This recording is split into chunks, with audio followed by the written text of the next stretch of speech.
77वां अध्याय शाल्व उद्धार। श्री सुखदेव जी कहते हैं, परीक्षित, अब प्रद्युम्न जी ने हाथ मुंह धोकर कवच पहनकर धनुष धारण किया और सारथी से कहा कि मुझे वीर धूमोन के पास फिर से ले चलो। उस समय धूमोन यादव सेना को तहस नहस कर रहा था। प्रद्युम्न जी ने उसके पास पहुंचकर उसे ऐसा करने से रोक दिया और मुस्कुराकर 8 बाण मारे। 4 बाणों से उसके 4 घोड़े और एक एक बाण से सारथी, धनुष, ध्वजा और उसका सिर काट डाला।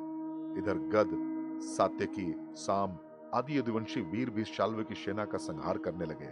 100 विमान पर चढ़े हुए सैनिकों की गर्दनें कट जाती और वे समुद्र में गिर पड़ते। इस प्रकार यदुवंशी और शाल्व के सैनिक एक दूसरे पर प्रहार करते रहे। बड़ा ही घमासान और भयंकर युद्ध हुआ और वह लगातार 27 दिनों तक चलता रहा।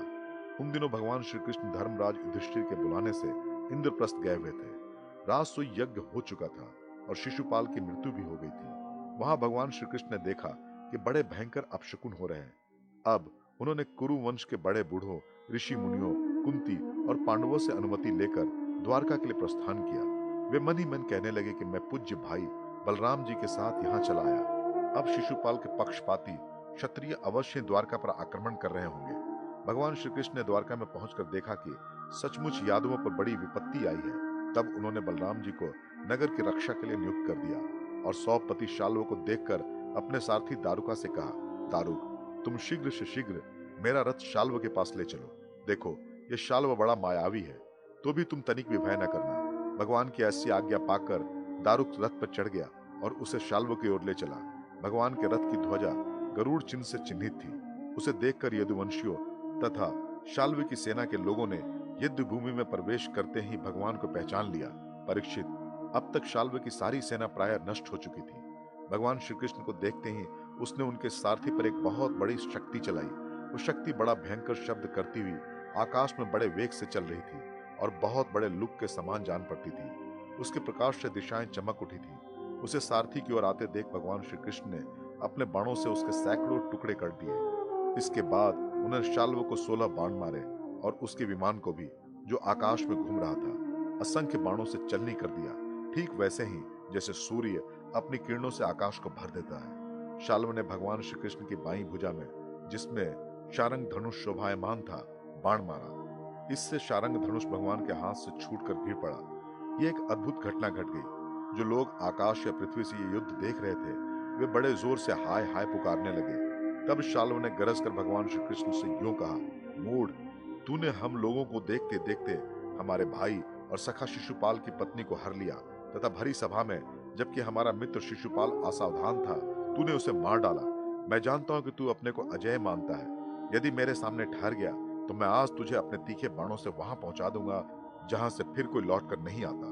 भगवान श्री कृष्ण ने कहा, रे मंद, तू वृथा ही बहक रहा है। तुझे पता नहीं कि तेरे सिर पर मौत सवार है। शूरवीर व्यर्थ की बकवास नहीं करते, वे अपनी वीरता ही दिखलाया करते हैं। इस प्रकार कहकर भगवान श्री कृष्ण ने क्रोधित हो अपनी अत्यंत वेगवती और भयंकर गदा से शाल्व के जत्रु स्थान हंसली पर प्रहार किया।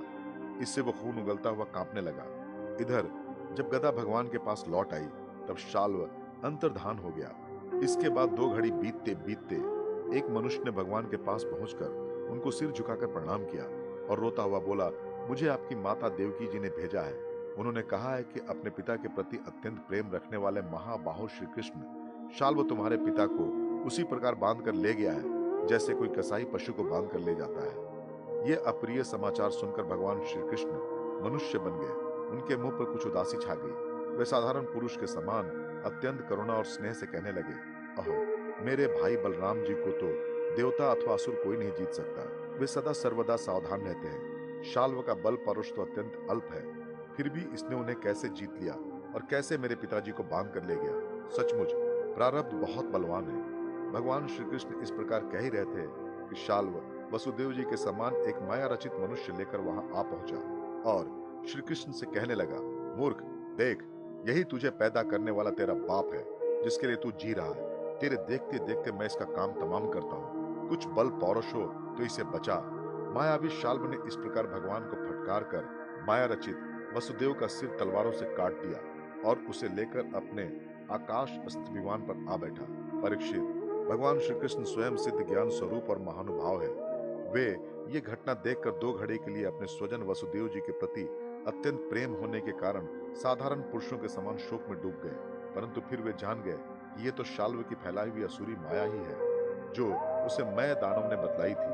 भगवान श्री कृष्ण ने युद्ध भूमि में सचेत होकर देखा, ना वहां दूत है और ना ही पिता का वो शरीर। जैसे स्वप्न में एक दृश्य देखकर लुप्त हो गया हूं। उधर देखा तो शाल्व विमान पर चढ़कर आकाश में विचर रहा है। तब वे उसका वध करने के लिए उद्युत हो गए। प्रिय परीक्षित, इस प्रकार की बात पूर्वापर का विचार न करने वाले कोई कोई ऋषि कहते हैं। अवश्य ही वे इस बात को भूल जाते हैं कि श्री कृष्ण के संबंध में ऐसा कहना उन्हीं के वचनों के विपरीत है।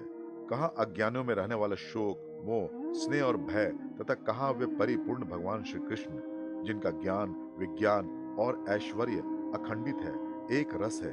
भला उनमें वैसे भावों की संभावना ही कहाँ है। बड़े बड़े ऋषि मुनि भगवान श्री कृष्ण के चरण कमलों की सेवा करके आत्मविद्या का भली भांति संपादन करते हैं और उसके द्वारा शरीर आदि में आत्म बुद्धि रूप अनादि अज्ञान को मिटा डालते हैं तथा आत्म संबंधी अनंत ऐश्वर्य प्राप्त करते हैं। उन संतों के परम गति स्वरूप भगवान श्री कृष्ण में भला मोह कैसे हो सकता है। अब शाल्व भगवान श्री कृष्ण पर बड़े उत्साह और वेग से शास्त्रों की वर्षा करने लगा था।